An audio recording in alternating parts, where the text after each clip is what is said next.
আলফাক কঠোৰ সকিয়নি আৰক্ষী সঞ্চালক প্ৰধান জ্ঞানেন্দ্ৰ প্ৰতাপ সিঙৰ। শান্তি বিঘ্নিত কৰিবলৈ বোমা সংস্থাপন কৰিছিল আলফাই। পৰম্পৰাগত পদ্ধতিৰে অসম আৰক্ষীত চলি আছে। অৱসৰৰ পিছত কিতাপ লিখিব আৰক্ষী সঞ্চালক প্ৰধানগৰাকীয়ে।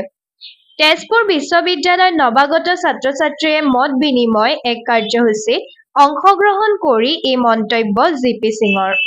এটা সংগঠনৰ পৰা আকৌ অসমৰ শান্তিটো নষ্ট কৰিবলৈ বিচৰা হৈছে। আমি সেইটোৰ ওপৰতো এডিশ্যনেল যিখিনি ৰিচোৰ্চ দিব লাগে এইখিনি দিম।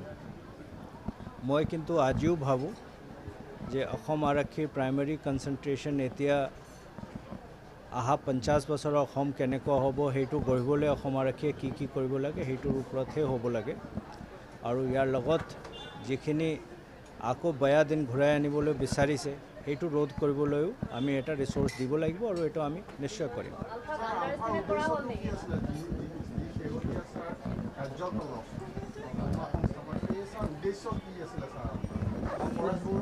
মানে মইতো যিটো দেখিছোঁ যে অসমত যিটোকে ইমান দিন শান্তি আছে, এটা পাৰ্টিকুলাৰ দিশত উন্নয়নৰ দিশত অসমখন আগবাঢ়ি গৈ আছে, এইটো বিঘ্নিত কৰা এটা লক্ষ্যটো মই স্পেচিফিকেলি দেখিছোঁ। আৰু এইটো আমি হ'বলৈ নিদিওঁ, কোনোপধ্যে হ'ব নিদিওঁ। আৰু এটা কথা মই আগতেও কৈছিলোঁ আৰু আকৌ কৈছোঁ যে প্ৰত্যেকবাৰ ইনভেষ্টিগেশ্যন হয়, ইনভেষ্টিগেশ্যনৰ পিছত যিখিনি মানুহ এইবোৰ কাম কৰিছে তেওঁলোকে ধৰা পৰে, তেওঁলোকে পানিছমেণ্ট পায়।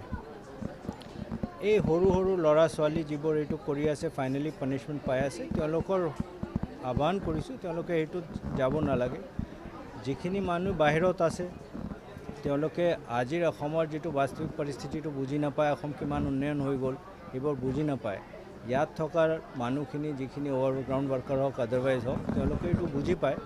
তেওঁলোকে অসমৰ উন্নয়নৰ কথা চিন্তা কৰিব লাগে আৰু কোনোবা তেনেকুৱা উচতনি দিলেও সেইটোত ফেৰত পৰিব নালাগে। তিনিচুকীয়াত একো হোৱা নাই, ডিব্ৰুগড়ত একো হোৱা নাই, চৰাইদেউত একো হোৱা নাই, যিটো জিলাত মানে মেক্সিমাম সেইটো ঘটনা হোৱা চান্স থাকে।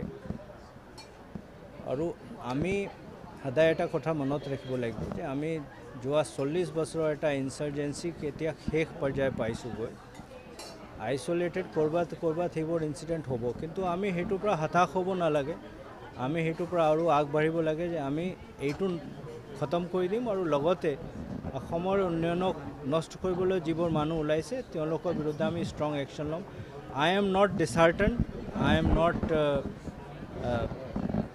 feeling helpless. I am sure Assam police will fight this out just like it has fought in the last 40 years.